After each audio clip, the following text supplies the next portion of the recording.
Théologie de... Enfin, il y a deux moyens, on va dire, que nous utilisons, grossièrement, très schématiquement. Une première, c'est un test musculaire qu'on peut faire sur tous les muscles, qui est la base de tout et qui permet d'accéder aux causes des problèmes, à leur origine et aux moyens de diminuer les stress qui ont mis ces problèmes en place, qui ont causé d'abord des déséquilibres énergétiques, les déséquilibres énergétiques ayant causé, on va dire, les symptômes, éventuellement les troubles. Mais nous ne faisons pas une médecine. Nous ne traitons pas les malades, nous aidons les gens qui ont des difficultés, tout simplement, des difficultés de vie, notamment relationnelles. Il n'y a pas que ça. Beaucoup de personnes se sentent mal sans pour cela être malades. Et on s'adresse donc à un public qui a déjà cherché du côté de la médecine officielle quelquefois. S'il y a eu un diagnostic, nous ne traitons pas du tout la personne. Bref, nous avons donc deux moyens. Nous avons un test musculaire qui est essentiel pour la kinésiologie, qui n'est pas scientifiquement expliqué, mais dans la mesure où une expérience renouvelée 1000 fois donne 999 fois le même résultat, on peut dire que l'expérience est scientifique. Donc le test kinésiologique est scientifique. Déjà ce qu'on peut dire. Excusez-moi de vous interrompre quand vous dites cela, mais c'est quand même, ce sont des tests qui sont individuels quelque part. Complètement individuels. Donc quand vous dites qu'il y a des centaines de cas, c'est chaque fois un traitement différencié. Un individu est seul à être comme il est. C'est une pièce unique. Voilà. C'est comme dans d'autres domaines. Ce qui fait que finalement, parce que les sciences aiment bien que ce soit toujours le même modèle qui s'applique à tout le monde. Donc là, vous êtes quand même dans un processus différencié. C'est pour ça que ça échappe un peu à la science. Nous sommes dans une situation diamétralement opposée, on va dire, aux approches, quelles qu'elles soient allopathiques. Voilà. Où on traite la personne en fonction du diagnostic, et ça s'explique, puisque la personne est malade, donc ces mécanismes de défense ou d'adaptation ont été dépassés par les circonstances. Donc ça regarde la médecine. Non, nous prenons uniquement l'individu dans sa réalité, dans son entièreté. Voilà, c'est l'homéopathie. Voilà, c'est tout à fait global, c'est réellement une approche globale et nous remontons aux causes réelles des problèmes qui peuvent être extrêmement anciennes.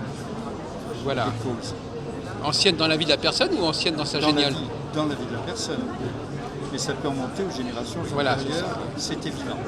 Et vous avez dit qu'il y a un deuxième aspect alors, M. Guillard? Oui, c'est comment, une fois qu'on a trouvé les stress, on va dire, une fois qu'on a pu les situer dans le temps et dans l'espace éventuellement, eh bien, il y a comment résoudre le sujet. Oui. Comment supprimer, comment effacer, on pourrait dire, les stress qui sont mémorisés. Et c'est tout simplement par voie réflexe. Ces voies réflexes sont extrêmement nombreuses. Ça passe aussi bien par les principes de l'énergétique chinoise, voilà. C'est-à-dire que par voie réflexe, on va dire sur les points d'acupuncture notamment, mais il n'y a pas que ça. Il y a beaucoup de zones réflexes sur la peau, mais aussi on utilise beaucoup le regard, l'orientation des yeux. Ah oui, il y a un test qui s'appelle le EMDR. C'est extrêmement proche de l'EMDR. On pourrait penser qu'ils sont nés ensemble en Californie, l'EMDR n'est-ce pas, et la kinésiologie. Et nous avons connu des fondateurs, parce qu'il y a de nombreux fondateurs de la kinésiologie actuelle, et une des écoles était effectivement très proche de la dame qui a mis au point le MDR dans les années 87. Oui, c'est ça, exactement. Oui. Je connais des personnes qui travaillent dans ce domaine. Oui. Donc effectivement, il y a donc la deuxième volet, c'est réparer les dégâts un petit peu, c'est ça. C'est effacer les stress qui met en place les déséquilibres énergétiques qui causent les problèmes, que ce soit des problèmes psychologiques, émotionnels ou éventuellement structurels. Et une personne, admettons, qui de temps en temps se met à boiter sans raison, elle a passé les IRM, les radios, etc. Et on ne sait pas pourquoi, on s'aperçoit très souvent que c'est un problème émotionnel qui se trouve réactivé de temps en temps. Vous ne travaillez pas sur l'aspect alimentaire, par exemple? Alors, sur le plan de l'alimentation, non. Nous avons parmi nous les naturopathes, quelquefois, qui utilisent le test musculaire, mais nous, dans notre formation, nous ne formons pas les gens à la diététique. Mais vous, ce n'est pas non plus un travail comme les psychanalystes. Est-ce qu'il y a une dimension verbale, une dimension d'échange? Alors, en réalité, on va directement, j'ai envie de dire, presque au-delà du verbal, puisque pour nous, le corps d'une personne est la manifestation de son subconscient ou de son inconscient, comme vous voulez. Donc vous voyez à travers, enfin, vous voyez directement. Ce n'est pas seulement voir avec les yeux. On a un test musculaire, Oui. un test physique, corporel, qui fait qu'on communique en profondeur avec le corps de la personne. Et j'ai envie de dire que c'est le corps qui exprime Voilà. ce que le subconscient pourrait nous exprimer. Donc on est quand même dans une communication non verbale. Absolument, puisqu'on va au-delà de ce Oui, qui est conscient de la personne. c'est intéressant. Oui. C'est la vie d'une personne n'est pas dirigée par son conscient. Et d'ailleurs, ce qu'elle va dire n'est pas forcément tout à fait pertinent. Ce n'est pas que ce ne soit pas pertinent, c'est que puisqu'elle le connaît déjà, ça ne nous intéresse pas Ah oui, tellement. bien sûr. Oui. Parce que quand on parle de ce qu'on croit connaître, évidemment. De ce qu'on croit qui explique... Même si notre- parfois dans le langage, il y a des choses qui nous échappent. Exactement. Et ça échappe énormément. Oui. Alors, vous avez fait un dernier ouvrage, là, vous pouvez nous en parler un petit peu. Je l'ai feuilleté, Alors ça, c'est un simple article. mais ça fait partie un peu de votre... on est encore dans le visuel, là. Alors, Non, je parlais du livre, là, qui est... Le livre. Alors là, ça c'est la morphokinésiologie, fait allusion au fait que une personne, on va dire, on ne peut pas séparer l'apparence d'une personne de son comportement en Voilà, réalité. voilà. Il y a une relation directe. Comment on peut expliquer le stress d'une personne, on pourrait dire que ce qui va causer un stress chez une personne est écrit sur son visage. On va dire ça comme ça. Oui, oui. Oui. On va prendre deux exemples diamétralement opposés. Imaginez un visage carré, très anguleux, mais large, oui, un visage rectangulaire, mettons, et puis un visage qui ressemble au visage d'une chèvre. Oui. Il est évident que pour peu que le visage de chèvre ait des grands organes récepteurs, admettons des grands yeux, des narines très ouvertes. Vous pensez au docteur Cormand un petit peu? Ah, Louis Cormand. J'ai commencé par là, j'avais 16 ans. Voilà, c'est ça. Il y a bien longtemps de ça, il y a 60 ans. J'habitais à Nantes. Oui. Oui, oui, ça m'a intéressé beaucoup, mais là, on va un peu au-delà dans la mesure où il y a un système de déni de ce que l'on est. Les personnes entrent en déni de leurs traits de morphologie. Oui. Et donc là, c'est beaucoup plus compliqué à aborder, puisque la personne, en quelque sorte, refuse des aspects qu'elle porte en elle-même et entre dans un conflit intérieur avec elle-même. Moi, je m'intéresse beaucoup au problème du déni, moi, personnellement. Oui, Je trouve que c'est un phénomène très, très important. oui, oui, absolument. Et effectivement, par la parole, on peut être dans le déni, notamment. On dit « je ne suis pas ça, je ne veux pas être ça ». Oui, mais souvent, ça se passe dans l'inconscient. Oui, aussi. Les gens ne le savent pas. Alors, je voudrais vous poser une question, excusez-moi de vous interrompre, qui va peut-être pas vous inspirer, mais on ne sait jamais. Osez. Est-ce que vous pensez que les hommes et les femmes ont les mêmes problèmes? Oh, cher monsieur, nous vivons à une époque de tout le monde évolue tout le temps, depuis l'origine de l'humanité. Mais je pense qu'en ce moment, à la suite, on va dire, des progrès techniques qui font que la force physique n'a plus d'importance, à une époque où les femmes, par exemple, n'ont plus peur, les jeunes femmes, de se retrouver enceintes, on ne dirait pas, mais ça change tout. Avant, la force physique avait de l'importance, maintenant c'est l'intelligence qui en a. Et de ce côté-là, il y a une telle égalité entre les femmes et les hommes que ça change tout le problème, car les hommes en sont restés très souvent à des vieux principes, en croyant qu'ils ont une quelconque supériorité, mais maintenant c'est tellement effacé parce que... Mais là, vous êtes justement dans l'expression verbale quand vous dites ça. Je suis dans l'expression verbale, mais... Parce que l'observation de la réalité ne nous donne pas forcément cette même impression. Par exemple, On voit bien que, le rôle des femmes dans la société n'est pas le même que les hommes, qu'elles n'ont pas le même rôle dans le domaine scientifique, dans le domaine artistique, etc. Enfin, on voit bien que ça n'est... il n'est pas encore le même. Oui, mais c'est ça. Il tend à le devenir, mais c'est parce que l'évolution des systèmes est plus lente. J'ai envie de dire que l'évolution des mœurs réelles, c'est un peu comme la politique qui suit, Alors, mais qui ne précède pas. Bon, enfin, on ne va pas polémiquer sur ce point, Monsieur Guyard, mais c'est un sujet intéressant, parce que quand on parle de déni, moi, ça me fait penser à des personnes qui, par exemple, prenons le cas d'un immigré, qui arrive en France, et puis qui me dit mais moi, je suis comme les Français, par exemple. Enfin, je veux dire, le déni, il est partout. Le déni, on refuse d'accepter la situation dans laquelle on se trouve et on projette des idéaux, une philosophie, des principes qui sont quelque part une forme de déni. Oui, une forme de déni, je suis tout à fait d'accord avec vous. On le voit, donc le déni c'est quand même une maladie récurrente, enfin c'est une tentation récurrente et presque et très répandue, on est d'accord là-dessus. Complètement. C'est pour ça que je m'attendais à ce que vous soyez plus prudent, parce qu'effectivement, les femmes sont d'une certaine manière dans le déni, elles sont souvent dans le déni. Elles disent, parce que nier, par exemple, dire, voilà, aujourd'hui c'est comme ça, mais demain ça sera autrement. C'est déjà une forme de déni. C'est d'utiliser le futur pour nier le présent. La réalité actuelle. Voilà.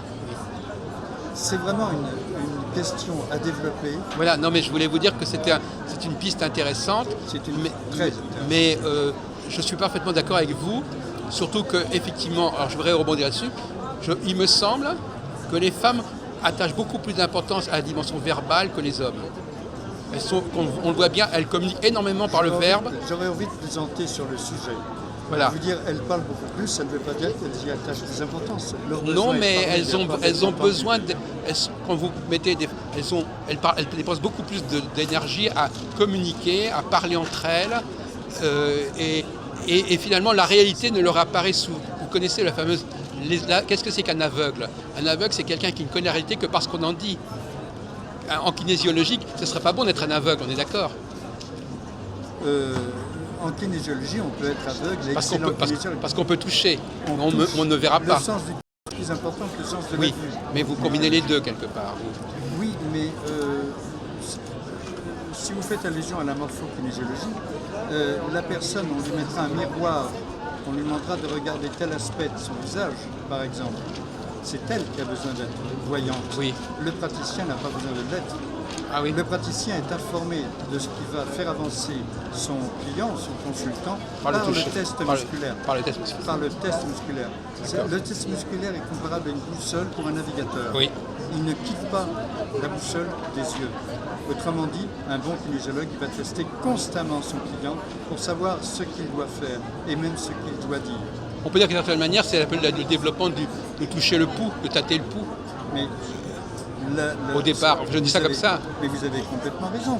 Il y a le RAC, le réflexe auriculocardiaque, qui est exactement l'équivalent du test musculaire.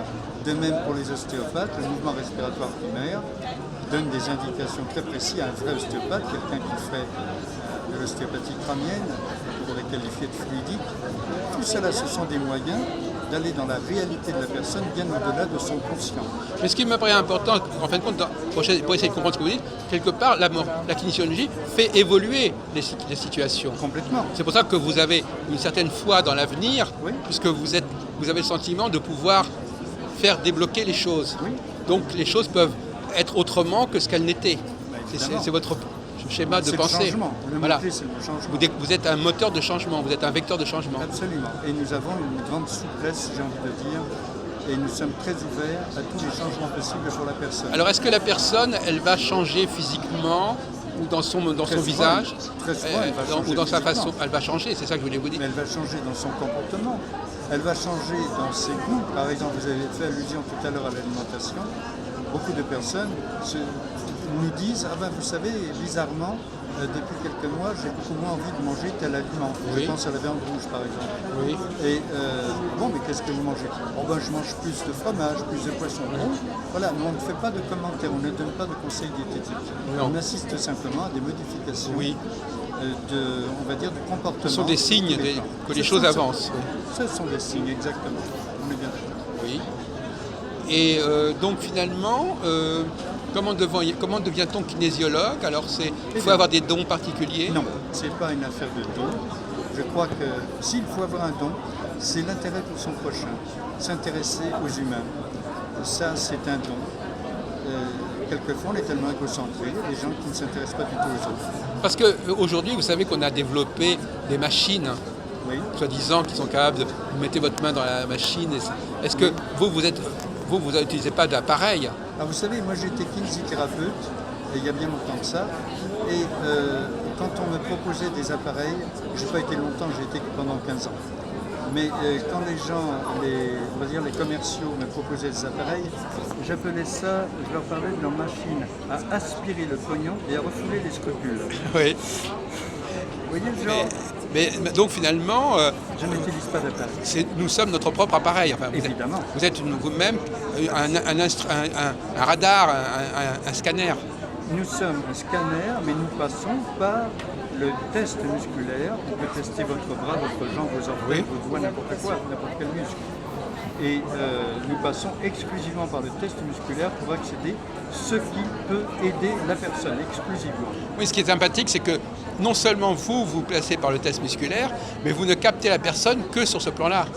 À la différence, par exemple, d'un astrologue qui, lui, va faire un thème astral et va vous percevoir à travers ce thème astral. Oui, mais justement, nous ne dépassons jamais, on va dire, un certain respect de la personne.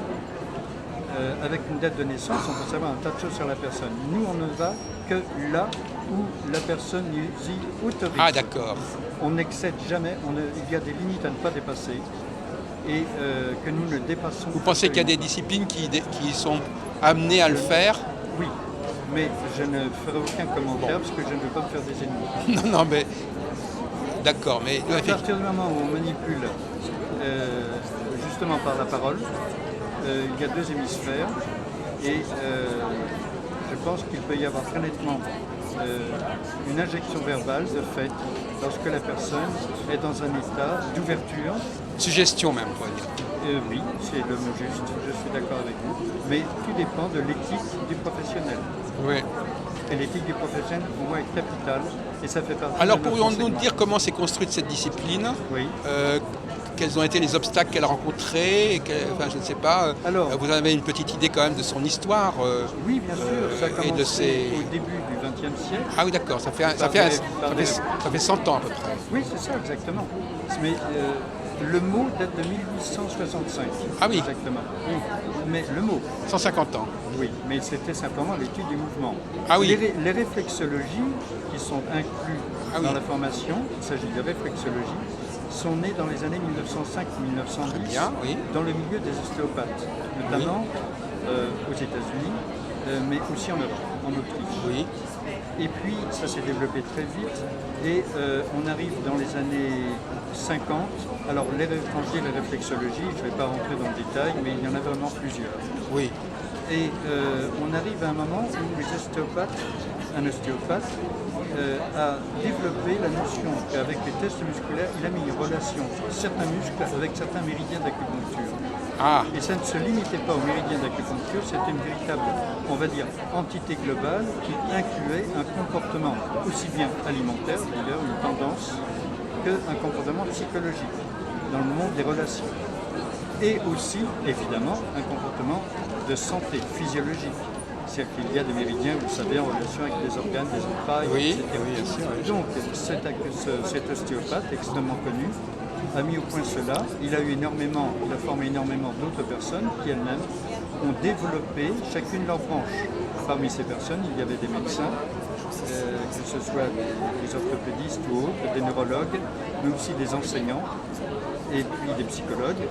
Et donc c'est ainsi que s'est mis en place la kinésiologie actuelle qui utilise le test musculaire développé par, on va dire, 2-3 générations d'ostéopathes américains et utilise ce test musculaire ou ces tests musculaires pour aspirer, comme je vous ai dit, au profil énergétique de la personne et aux moyens de l'aider. Voilà la généalogie de la kinésiologie. Voilà l'historique très très brièvement raconté. Oui. Vraiment très, Mais au moins vous avez la chance parce qu'il y a des disciplines qui sont tellement plus anciennes que leur naissance remonte à la nuit des temps et elle devient très, très mystérieuse. Mais vous savez, il n'y a pas de mystère. Le principe, la grosse différence de la kinésiologie avec les autres techniques, c'est que dans les autres techniques, peu importe, pardon, Je vous en prie. peu importe lesquelles, dans les autres techniques, c'est le mental du praticien qui dirige la séance. Oui. Et en kinésiologie, le mental du praticien est assujetti aux réponses du corps du Il client. dialogue avec le corps du client. Le dialogue se passe avec le corps du client. Cela est essentiel. Je crois qu'il y a des gens d'ailleurs qui préfèrent cela. Je pense qu'il y a des gens qui préfèrent qu'on s'intéresse à leur corps qu'à leurs propos. C'est plus, oui, mais c'est plus qu'un intérêt. On va dire qu'on ne perd pas de temps à entrer dans une sorte de discussion avec la personne. On sait que ça ne nous mène pas à grand-chose. Quand une personne vient nous voir en disant, vous savez, j'ai vu docteur un tel, tel psychologue, tel psychothérapeute, etc.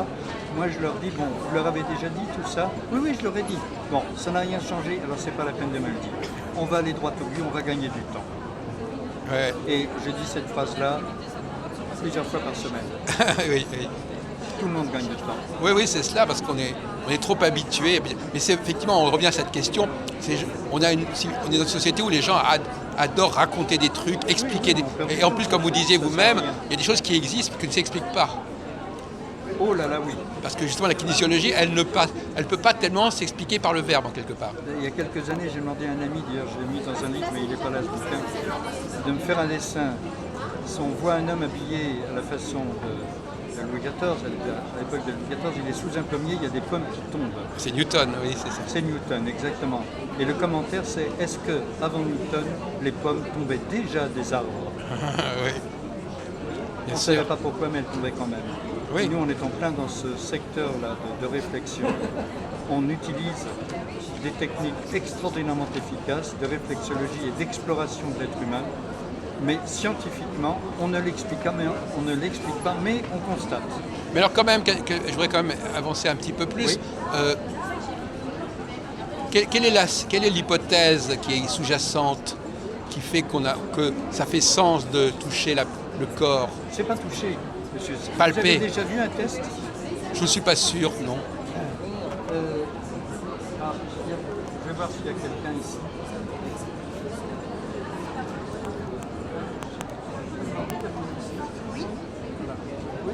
Bonjour. Voilà, je vais lui demander de tenir son bras. Oui. Voilà.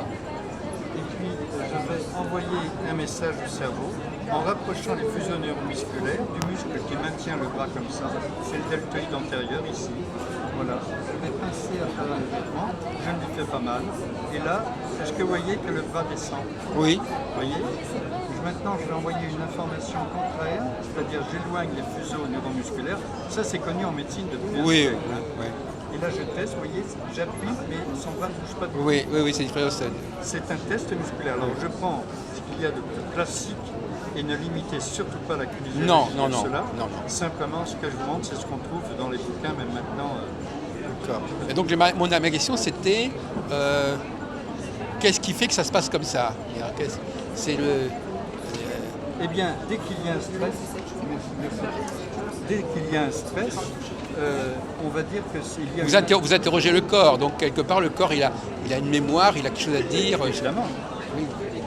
Évidemment. Donc on peut supposer donc ce qui fonde la science de la kinésiologie, c'est quand même un certain nombre de postulats ou d'observations.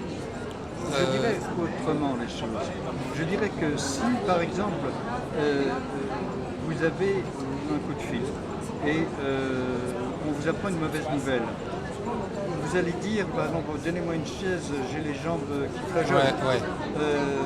Ou vous allez faire, c'est pas possible. Vous voyez, les bras m'en tombent. Ces expressions vulgaires, comme, du moins populaires, c'est pas vulgaire, mais populaire, ces expressions nous montrent la relation qui existe entre la fonction musculaire et les émotions. Oui. Bien. Quand vous pensez à une émotion, quand vous êtes branché sur une émotion, même s'il y a 20 ans que vous avez vécu cette émotion, vos muscles réagissent également. On pourrait peut-être dire, M. Guyard, que nos très anciens ancêtres fonctionnaient comme ça et qu'ils ne savaient pas tellement du langage finalement. Ça, je n'extrapole pas. Enfin, en tout cas, il y a peut-être un mode d'expression qui était beaucoup plus par le corps qu'aujourd'hui et que vous feriez réapparaître en quelque sorte. Je ne sais pas, je ne peux pas parler de ça. Parce que malgré tout, comme vous le dites vous-même, même si la kinésiologie est récente, le phénomène, lui, il est millénaire, puisque c'est notre corps, quelque part. De toute façon, l'approche du corps pour approcher l'esprit, c'est pas nouveau. Ne serait-ce qu'en Asie, ça fait des milliers d'années que ça se passe. Oui. Et Donc on fait de la kinésiologie sans le savoir, en fait, quelque part. Mais je n'irai pas jusque-là parce qu'en kinésiologie, on a quand même une précision d'approche considérable. Oui. Il y a quand même plusieurs centaines de protocoles très élaborés. Ça repose quand même sur l'énergétique chinoise, ce qui forme les premiers stages d'ailleurs de formation dans notre école. Donc, Non, mais je voulais dire par là qu'il y a à la fois le kinésiologue et le sujet. Et le sujet, lui, sa façon de s'exprimer, il l'exprime sans savoir que ça fait sens pour la kinésiologie. bien sûr, C'est ça que je veux dire. On est bien d'accord. Donc de ce sens-là, la kinésiologie est virtuellement présente depuis toujours, On est d'accord. mais personne n'était là pour l'entendre, pour la décrypter. Donc vous décryptez des signaux qui sont émis depuis toujours, mais qui n'avaient pas été interprétés absolument. correctement. Absolument, on est bien d'accord. Écoutez, je vous remercie de cette interview. Je vous en prie. Je ne veux pas vous fatiguer C'était tout à fait davantage. imprévu, mais